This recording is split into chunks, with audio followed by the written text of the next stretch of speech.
Good morning. Hello.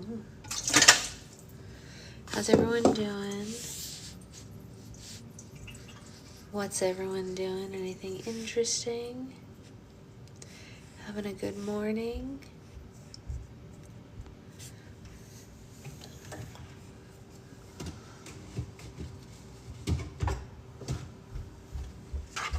Can you guys hear the absolute stomping going on upstairs? They just that's obviously an adult. Someone is literally stomping. They refuse to be cordial neighbors, which is, obnoxious, but it is what it is. Morning.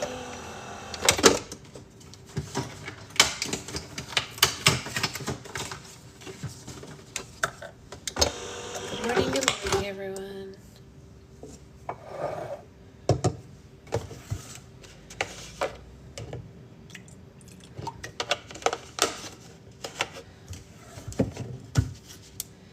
How's it going?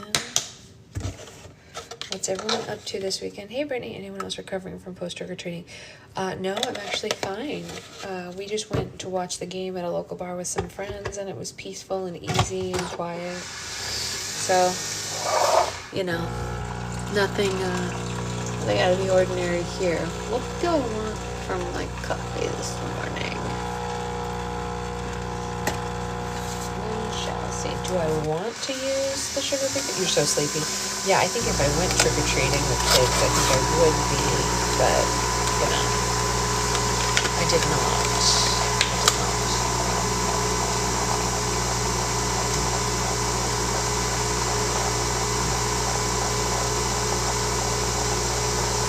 My little was sick, so we stayed home. Oh, that's a bummer. I feel like a lot of the kids are sick right now, people that I know. Maybe I'm crazy. I don't know.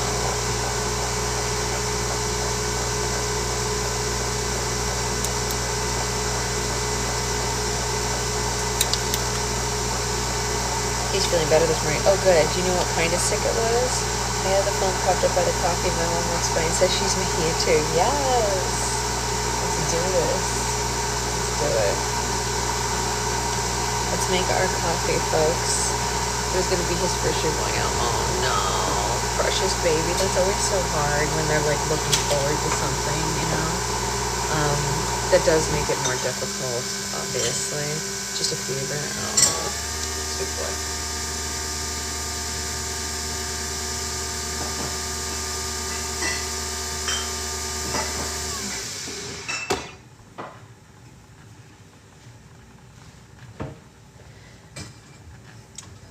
I feel like all the kids that were sick last week,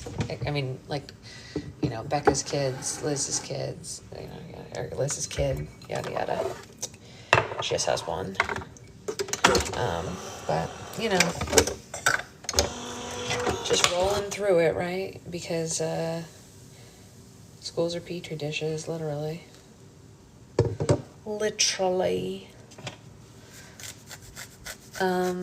Speaking of, if anyone is in the Southern California area, my friend Brittany has some kittens that are ready to be adopted out. They're cute as fuck, but I can't have one, because Secret Husband is allergic to them. So if you're in the area and you want a kitten, or you know someone in the area who wants a kitten, she has kittens.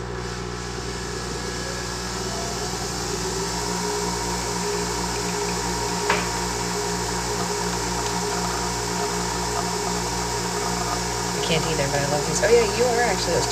If you know anyone, Anya, in the area who can have kittens, tell them she's got 3 available for adoption. They are cute, and they were born in her home, which is so adorable when you think about it. They adopted a cat that they did not know was pregnant, and then they ended up with kittens.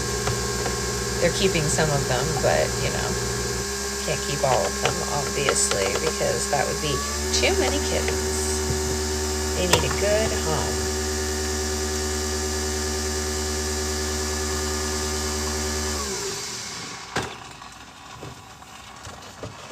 So many kittens.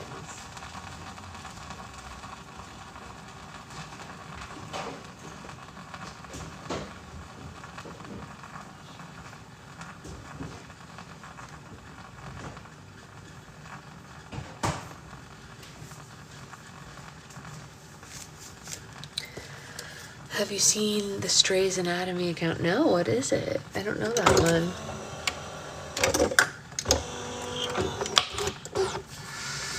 We're making the coffee. We're doing the thing. Or, there we go. Now it's doing the thing. It wasn't doing the thing for a second.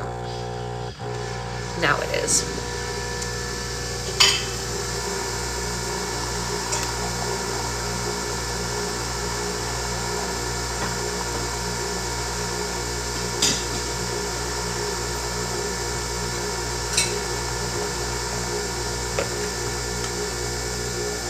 Took in a mama cat and sent a bunch of cute kitten content. That's adorable. Yeah, that's basically what happened to them. They took in a mama cat that they didn't know was a mama cat.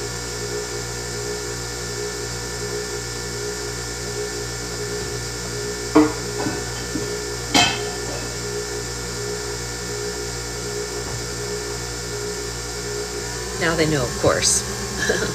Hey, Avery. I think the cat had 5 kittens. Is that right, Brittany? She had five little kittens. One of them is orange. If Secret Husband wasn't allergic to them, I would be adopting that orange kitten right now. Or I would have adopted it earlier. But Secret Husband is so allergic.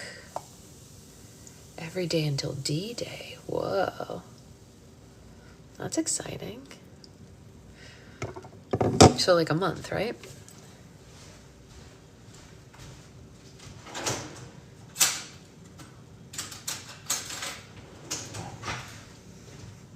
Give or take.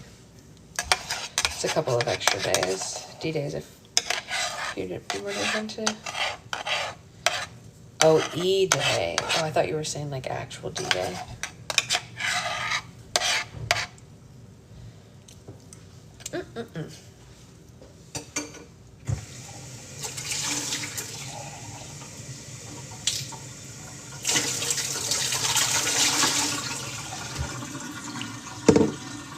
All right, we have our coffee. It's time to go read. Let's get it going. I even have my kitten cup. Look at my little sweet kitten cup. All right, let's get into it. Yes, big fan of the Aristocats. I want to be Duchess on the cup all day. Yeah, when she's sleeping. Yeah, she looks like she's having a great time, actually. Look how cute she is. She's just like being cute. All the kittens are being cute. Yes. Some of you might remember when I had that other Marie cup, but my mom stole it from me, so I don't have it anymore. But I used to have one where when you drank it, it looked like the bottom of the cup was the little tongue sticking out of the kitten's mouth, so it looked like, you know, it was very cute. But my mom stole that cup from me. Morning, Jen. I guess we could call that mom tax in some way, that she stole all my cups that she liked. Is that a mom tax still when you're as old as I am? You know, like the thing when you go out trick-or-treating with your kids and you take your favorite candy as mom tax. That's what so many people say. I won't be that mom because I can't even eat the candy, so my kid's lucky. She gets to keep all her candy because I can't have it. So, no mom tax for Sasha. Alas, I have not been given that luxury of the mom tax. I'm sure Secret Husband will take a dad tax, though. He's a big fan of certain candies, and so I'm sure he will take his dad tax. Yes. Since I picked our costume this year, he's determined to pick next year's costume with the baby. So I'm interested to see what he chooses. I don't know. We'll find out next year, I guess. All right, so let's fix this so that I don't have to lean. Today we are reading chapter 13, and chapter 13 is called Jonas Brothers, Purity Rings and Pre-Made Stars. Steve Greenberg spent his 2004 Christmas break at home with a pile of bad CDs. As the incoming president of Sony's Columbia Records, he had been tasked with sifting through albums by label artists who were on the verge of being cut to see if by some holiday miracle they were worth giving a second chance. Hey Naisa, I was excited to get to the Tea and Tears. Like, wait, what are Tea and Tears? Oh, trick-or-treaters. You got 6. Oh, I didn't know anything about them either, man. I think we aged out, maybe. That being said, I will tell you all, I have seen Nick Jonas in a few different shows on Broadway, and he's quite good. So I do have to give him credit for that. My knowledge of this time period of him is limited, but my Broadway knowledge of him is good, and he's quite good. So, you know, props were due. He made his way through the stack of ho-hum forgettable discs, speedily passing each one through his home CD player and tossing them aside, until one Christian pop record gave him pause. Nicholas Jonas. Speak of the devil. Nick was 13 years old. He'd put out a couple of singles in the Christian market, including the cover of Higher Love, and recorded an album, but the lack of enthusiasm had shelved the product. I can agree with that, but I do think they're just after our age. Yeah, I feel like I somehow knew a lot of the Jonas Brothers without even needing to know. Yeah, I think so, Jazz. I knew like some of the stuff. I know them because they're from here. Oh, I didn't know that, Priscilla. They're from where you're from? I had no idea. Well, the more you know. Nick's voice reminded Greenberg of a young Taylor Hanson, the lead singer of the trio of brothers whom Greenberg had discovered while at Mercury Records. Greenberg had gone on to produce Hanson's self-written mega-hit MMMBop and its accompanying album, which sold 10 million copies worldwide. Perhaps Nick deserved to keep his spot on Columbia's roster. When Greenberg settled into his office at Columbia's New York headquarters that January, he called Nick and his dad in for a meeting to discuss what their future at the label would look like. During the course of that conversation, Nick casually mentioned that he had 2 older brothers, Joe and Kevin. Brothers, Greenberg thought, well, I know how to make that work. Yeah, that's true, Jess. I forgot about that. Well, do you and your brothers play any instruments? He asked Nick. Well, we're learning, Nick replied humbly. Great, keep learning, Greenberg said, operating under his belief that if teenagers are self-motivated enough to learn to play rock instruments, they can almost always succeed at being at least half decent. You're a band then, he said. It had been 7 years since MMMBop, and in the interim, a specific type of un-Hanson-like boy band had proliferated. Led by the success of the Backstreet Boys and NSYNC, groups like O-Town, 98 Degrees, B2K, Westlife, and Dream Street performed with varying degrees of slick dance moves, layered harmonies, and nary an instrument in sight. Thus, when Greenberg met the Jonas Brothers at the dance studio in the city, he found them hard at work rehearsing on choreography. Contemporary wisdom had taught the brothers that if they wanted to form a band, they needed to be dancers, too. But their strength, like Hanson, laid more in songwriting and jamming and shimmying. Greenberg offered them an out. I think they were very relieved that they didn't have to be like that. Greenberg said they could be a rock band instead. The meeting was overseen by the Jonas' dad, Kevin Jonas Sr., who had been shepherding the boys' musical endeavors. Kevin Sr. was a pastor at Wyckoff Assembly Church of God in the family's New Jersey home, about 40 minutes outside of New York City. He also had songwriting experience and collaborated on various tracks for other Christian artists. I've worked with a lot of kids who have parents that are very involved, Greenberg said. The Jonas' dad was by far the most proactive and greatest of them all.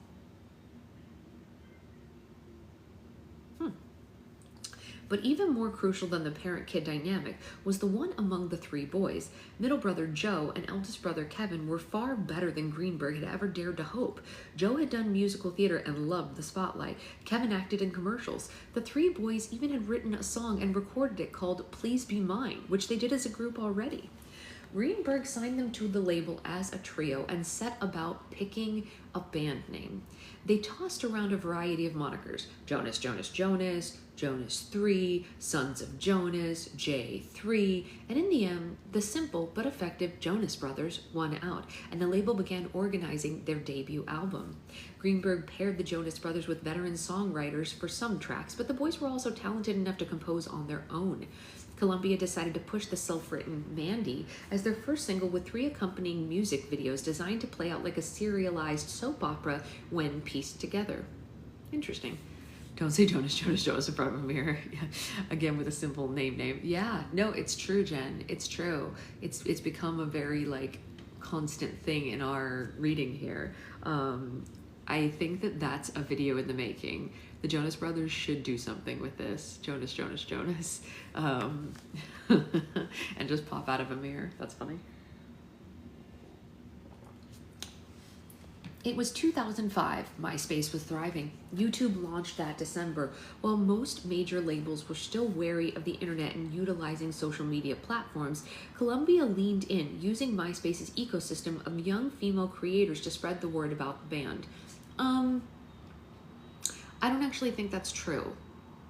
Speaking as someone who in 2003 was working at a label that was competing with Columbia, we used MySpace already in 2003. So I'm gonna go ahead and say that that's incorrect. I worked in a division that almost exclusively used MySpace and message boards as a marketing device in 2003 and 2004 at a competing record label for Columbia. So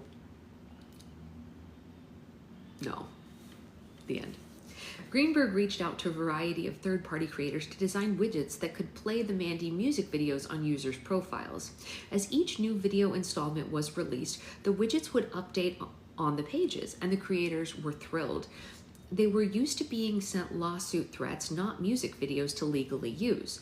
The executives at Sony, however, were less than enthused. People at Sony Music Group were very upset, like, wait, you're giving your music away for free to be spread by teenage girls? Greenberg said people didn't understand that the internet and social media would essentially be the greatest promotional vehicle for music that was ever created. Now that's a true statement. These people, like, it's the same thing we talk about on here when songs get dinged when someone uses a copywritten song in a video on TikTok. It's like, unless someone is claiming that the song is their own, you cannot pay for the type of promotion you get by someone just using your song in a popular video. Like, let it go. Do not fight that. Do not sue them. Unless they are claiming that they wrote it, leave them alone, you know, in my opinion, speaking as a marketer. As the MySpace campaign took off, MTV's Total Request Live also took notice. That was another anomaly. Mandy wasn't a radio hit like the other tracks that dominated TRL's afternoon countdown. It was a mere social media phenomenon. But once TRL played the track, radio stations began to follow suit, including Radio Disney. We thought, this is great. We unlocked the future of the music business, Greenberg said. And then, in the summer of 2006, the internal politics at Sony imploded. Greenberg and other executives were ousted, leaving acts like Katy Perry, OneRepublic, and the Jonas Brothers, whose debut album It's About Time was just getting pushed out into limited release on an uncertain lurch. Without Greenberg there to champion them, the brothers would likely end up getting dropped. Famed music mogul Johnny Wright, who had signed on as the brothers' personal music manager alongside Phil McIntyre and Kevin Sr., set up a desperate meeting with Bob Cavallo and Abby Konowich at Hollywood Records. In case anyone didn't know, Johnny Wright was the manager for the Backstreet Boys when they were a new band. He's extremely good at what he does. We're not talking about like the negative stuff of like Lou Pearlman or whatever. We're talking about like a good manager who's like watching out for them after they got out from under all of the BS. So good stuff happening there. He's the right person to have on your side as far as music goes. If Columbia released the Jonas from their contract, would Hollywood Records sign them? Based on the influx of requests from listeners, Radio Disney had already been playing the Jonas Brothers cover of Year 3000 in constant rotation. The boys had also performed as an opening act for the Hollywood record artists including Ally and AJ and the Cheetah Girls, much to great success. Hollywood Records general manager Konowich was impressed with the way the Jonases had leveraged social media to create a passionate fan base, despite Columbia's apathy. They really had been blackballed by their label, she said. So in order to stay alive, they had to do it themselves. They had done such a good job with that, and we knew that if we did the right marketing and if they had the right team actually supporting them, they could be huge, end quote. They struck a deal, and in February 2007, Hollywood Records announced that the Jonas Brothers had officially joined the Disney fold. Now, this is really interesting, right? Because this is a different trajectory than any of the others that we have seen so far in this book. Like, we're already 13 chapters into Disney stardom, if you will, in this era. And this is the only set of people that had already done something outside and were brought in secondarily and then like repackaged. It's interesting. As the Jonas Brothers recorded their self-titled Hollywood Record album, the network began to steadily integrate them into the Disney Channel content. To ensure maximum exposure for the label's newest big act, the network scheduled season 2 episode of Hannah Montana, in which the Jonas Brothers guest starred, to air the same night as the premiere of High School Musical 2 in August of 2007. The Hannah episode broke records with 10.7 million viewers, making it Basic Cable's most watched episode of all time at that time. And months after the 3D Hannah Montana concert film shattered box office records, Walt Disney Pictures set about capturing footage of the Jonas Brothers' 2008 Burning Up tour to create a similar theatrical experience.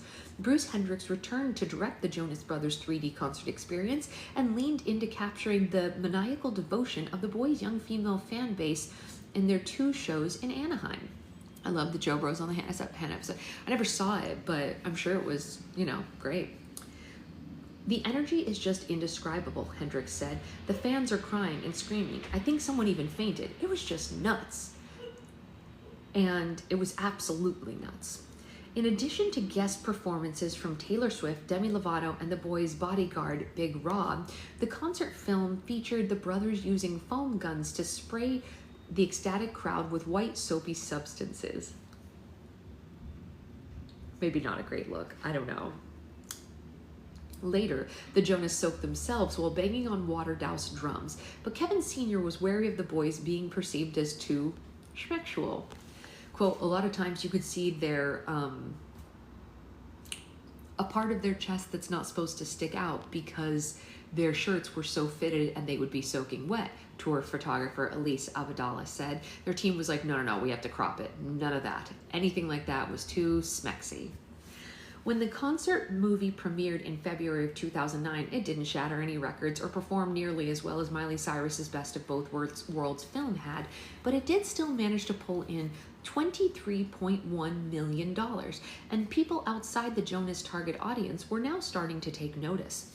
Inspired by the fanfare around the film's release, South Park creators Trey Parker and Matt Stone penned a 2009 Jonas Brothers-centric episode called The Ring, and the ring in question was a purity ring, a symbolic piece of jewelry that had risen in popularity during the 90s and early 2000s in the abstinence-only movement. Christian campaigns like True Love Waits and the Silver Ring Thing urged young people to make a promise to save themselves for the right person, and usually that was their future spouse. To really prove their commitment, teens were encouraged to buy a ring, often a simple silver band, that would let potential partners and the whole world know that they weren't having any beep boop now or in the foreseeable future. During the time that they were on the Disney Channel, all 3 of the Jonas Brothers publicly wore and talked about their purity rings, as did, at various points, Miley Cyrus, Selena Gomez, and Demi Lovato, all of whom dated the Jonas Brothers. It was too irresistible of a trend for South Park to even ignore. Yeah, it's not a great trend. I think it's not only harmful, but it's something that has, like, all of these weird twists on religion that happened in the late 70s through the 90s, the Satanic Panic, all that stuff, blah, blah, blah, blah, really fed into what we're dealing with right now. It's very negative and not great. Yeah, it's not a good one though, Brittany. It's not a good core memory. During the time that they were on the Disney Channel, oh, I read that already, sorry. In The Ring, Kenny's new girlfriend reveals that she recently hooked up with another boy, but that she couldn't help herself. I was watching the Disney Channel, and that show came on with the Jonas Brothers, she tells Kenny. Every time I see them, I just get so tingly, I lose control completely. Hoping to inspire similarly amorous outcome, Kenny takes her to a Jonas Brothers concert, and over the course of the episode, it's revealed that the Jonases have been forced to keep their purity rings on by the network in order to sell beep boop to young girls in a non-threatening way. At one point, the boss, a deceptively upbeat Mickey Mouse, storms in and beats Joe to a bloody pulp as he orders the boys to keep their rings on or else. Do we have a problem? Mickey threatens. No more Mr. Mouse. Nick stammers in, no Mr. Mouse. Nick stammers in submission. I support South Park's right to parody things, but I think maybe that's too far. Showing someone beating up teenagers is maybe a step too far even for this. I don't know. Feels really hinky. Like there's a line there that feels like it shouldn't be crossed. Like I get that they're supposed to be subversive, but like at what cost? You can make the joke without having someone get beat up. Like the purity ring joke is funny, but like the beating up I don't love. It's not great for me. Papa Jonas was not pleased. Same Papa Jonas, I'm also not pleased. When the South Park episode came out, their father was super offended, the tour photographer Abdallah said, but I was like, look, don't you think the foam thing does look a little weird? The brothers were 16, 19, and 21 at the time the episode aired.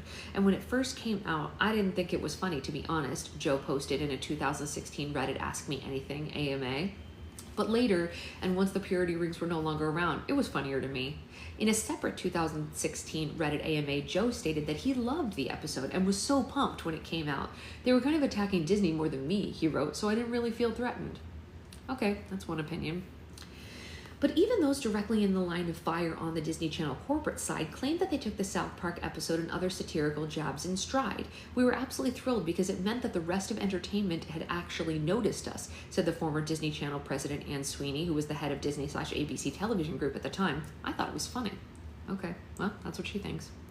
Similarly, it was a sign that Disney Channel was finally relevant in the cultural zeitgeist when Saturday Night Live began parodying the network in skits like Disney Channel Acting School, teaching young performers techniques such as reacting to stinky feet and spying in the doorway and wearing clothes that are as loud and crazy as you're acting. In the late 2000s, see, that part doesn't bother me.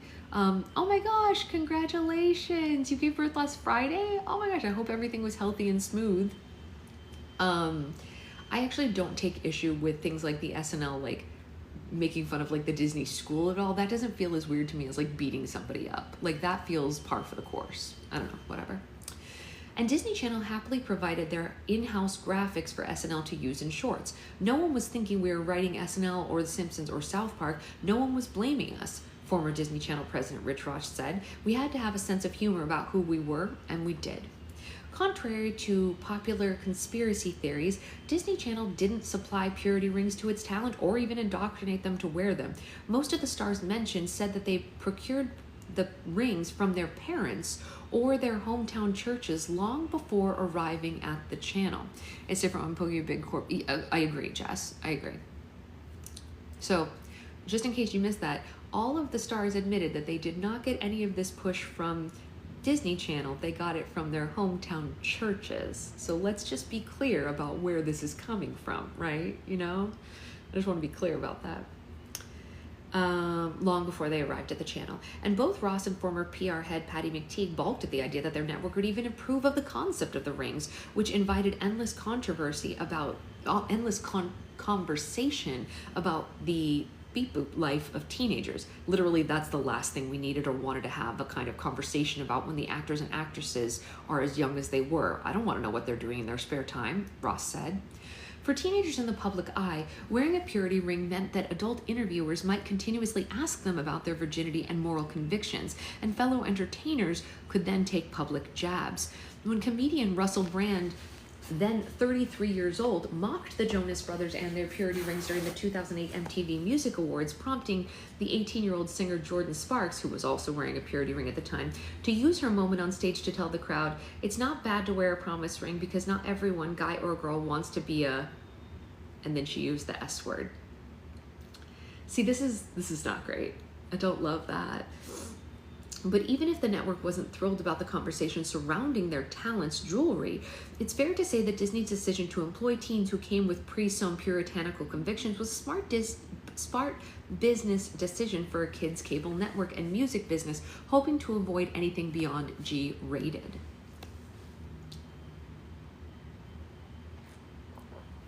The Disney brand was embedded in everything that we would do with their artists, so how they behaved was an issue. What the lyrics and the songs were about was an issue. We always had to walk that fine line, said Abby Konowich of Hollywood Records. The Jonas Brothers were perfect because they were coming from a Christian background, and so therefore they were not going to color outside the lines. And when the Jonas Brothers joined the Disney lineup, it wasn't in a musical capacity. The network would find a way for them to be actors too. After having the boys audition on the 21st floor of Disney Channel headquarters, a session that involved them reading from a scene from That's So Raven and Joe Jonas jumping on the conference room table while performing Mandy, the executives set about building a show around these siblings. Producers Michael Curtis and Roger S.H. Schulman, who had led Phil of the Future's second season, were brought in to write a new pilot for the Jonases.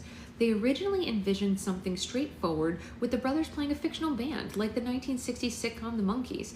But original programming head Adam Bonnet wanted something higher concept, so they crafted a pilot called JONAS, standing for Junior Operatives Networking as Spies, in which the brothers played international spies who go undercover as a rock band. Okay. But after filming, the idea proved to be too expensive, and the dynamic between the brothers was all wrong. Because Kevin was the oldest, they had cast him as the wise leader, and Nick as the token goofy little brother. But in reality, those roles were flipped. Bonnet came back to the table and presented a not-so-original idea. We need to do something more like the Monkees, he said. Schulman and Curtis stifled their eye rolls at the earlier pitch being thrown back at them anew. We looked at each other and we went, yeah, great idea, Adam, Curtis said. And after the failed pilot, the brothers took a break to shoot the Disney Channel original movie, Camp Rock. Great movie, by the way. That I have seen, and I actually loved it. I mean, when I say great movie, I don't mean like great movie as a whole, but like as a Disney Channel movie, it was a great Disney Channel movie. Then returned to work on the retooled single camera series that would now follow a band of brothers attending a regular high school, retitled Jonas. But unlike previous Disney Channel shows, Jonas was a star vehicle actually with stars from the beginning. Hey, Moonchild. Disney was used to making stars, Schulman said, but with the Jonas Brothers, they were catching lightning in a bottle. Disney didn't know what to do with it. They didn't have any tools in that box. So what they substituted was a certain kind of ubiquitousness, because the network executives were wary of upsetting the Jonas Brothers and their team. They tiptoed around the treatment of their characters in a way that they had never considered on other shows. Early in the process, there were a lot of notes from the network saying, oh, no, you can't make fun of Nick like that, or Joe looks too egotistical when he makes that joke. They were sort of on eggshells about the Jonas Brothers, Curtis said. Gradually, over a few episodes, we realized that the Jonas Brothers were perfectly happy making fun of themselves. Despite their relative industry pedigree, the brothers received the same standard series contracts as other network stars. Each Jonas would be paid a mere $9,000 per episode for the show's first season, with a 5% bump for subsequent seasons. Just as Miley Cyrus and Selena Gomez had done, the Jonas Brothers began working around the clock to fulfill their various obligations. On weekends, they'd perform concerts before reporting back to the Jonas set at 7 a.m. on Monday mornings. When the shooting wrapped each day, they'd spend their nights writing original tracks for Disney Channel that had been commissioned as a series.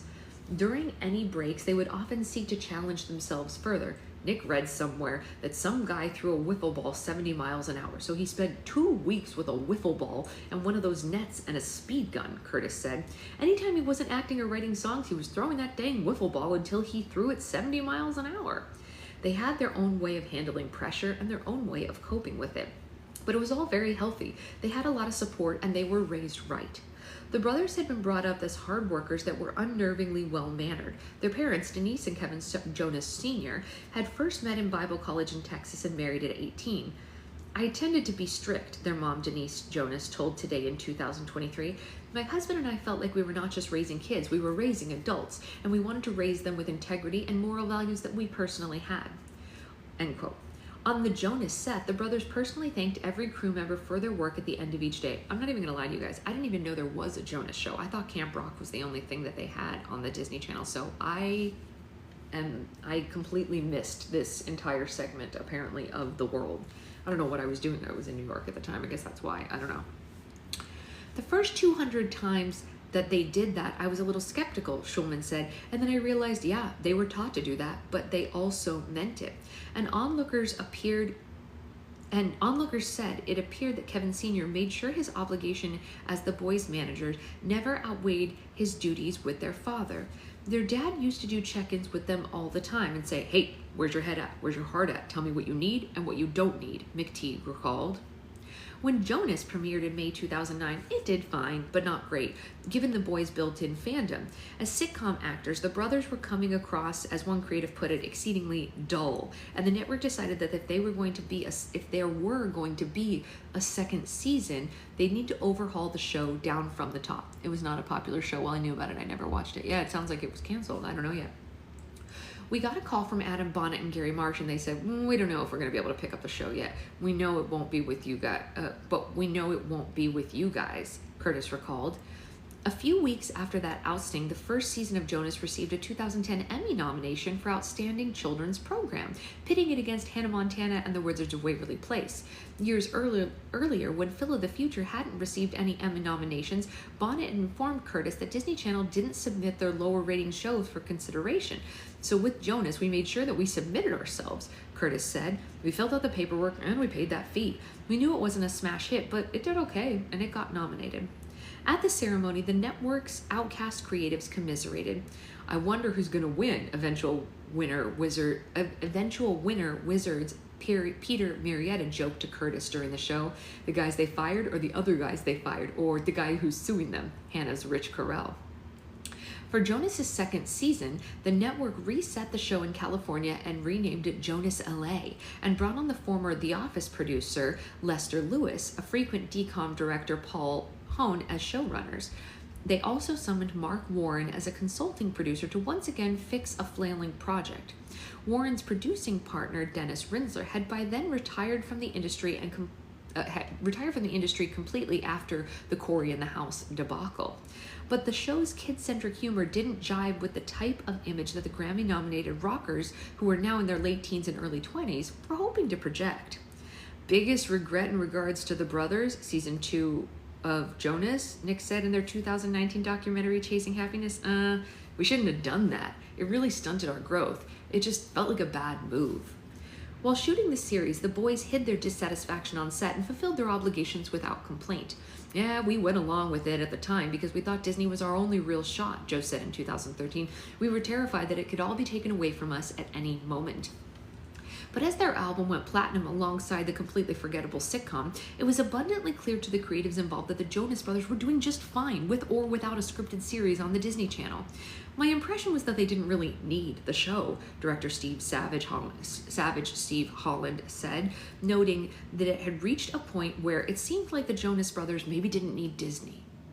Back in 2007, when Disney Channel had been casting the lead female role for the original secret agent themed JONAS pilot, Lily Collins was the original frontrunner until her manager pulled her from the content over a salary offer. I think his words were, "These are slave wages," Curtis recalled. Okay. I mean, that's a bit extreme. It's not like she had an extreme, I know she has a famous father, but it's not like she had like an extreme amount of fame at that point. The pay isn't that, I mean,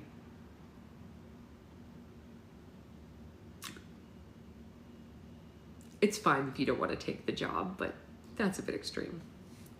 Chelsea Staub, who eventually got the part, became their top pick, and the network was also hoping for more diversity and asked the showrunners to keep looking. Gary Marsh and the casting head Judy Taylor joined them to see another batch of girls in person at Disney. None were right for the role, and they wrapped up the session without any new contenders. There's this one girl who sent in a tape, Taylor suggested to the showrunner, and Marsh headed out for the evening. It was Demi Lovato. She was perfect. She had a little gap in her teeth, and she was cute as a button, Curtis recalled. He chased down Marsh through the hallway and convinced him to return to the room to watch Demi's tape. "Oh yeah, she's great," Marsh said. "Let's fly her in." And as Demi read the scene and sang with the Jonas Brothers in person, the hair stood up on the back of all of our necks collectively, Schulman said. You could feel it. It was like, well, something's happening here. Marsh was overjoyed. He turned to Schulman. "This girl belongs on the Disney Channel," he said, "but not on your show."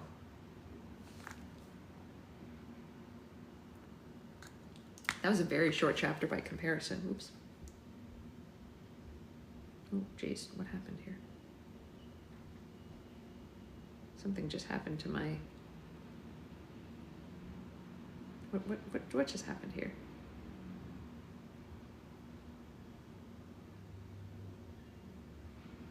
Why did it change the size of my font? I hate this. Go back. Go back. Ew. How do I fix it? Oh no. My font is all huge now. Why? No. Why are you like this? Ugh. I'm gonna have to look up how to fix this because this is... What if I do that? No, that didn't do it. Well, anyway, we have to read this to pull down. That says brightness, warmth,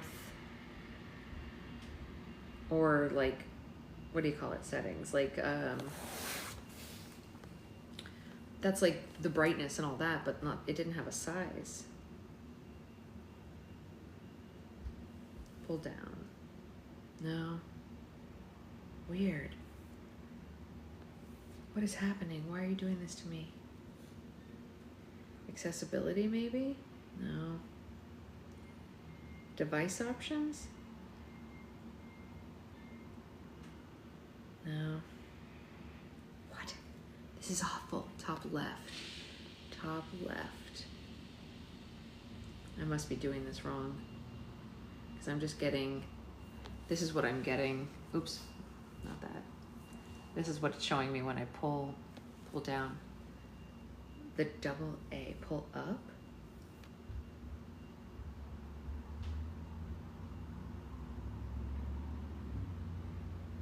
When I click on the double A, oh, font. You guys are right. There we go. Thank you. We fixed it. It's all better. Okay, so when we read tomorrow, I don't have to have a panic attack because that was awful. That was a really short chapter, but the next chapter is an hour long, so we can't read it today, unfortunately.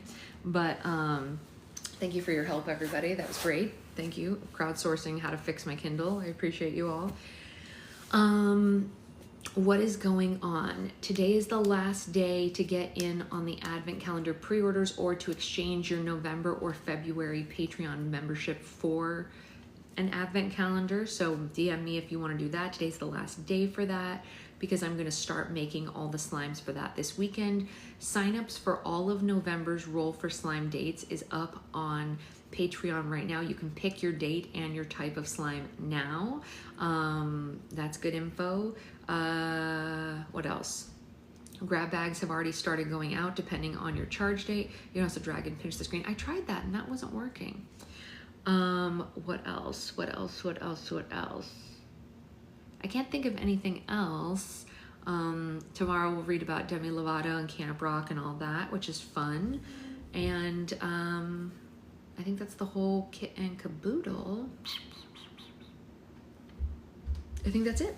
So I will see you all. I'm convinced that my Kindle gets possessed sometimes. Yeah, it did appear that way. Excuse me, I have the hiccups. But I will see you all later, and I hope you have a great rest of your day. And that's all. Bye, guys.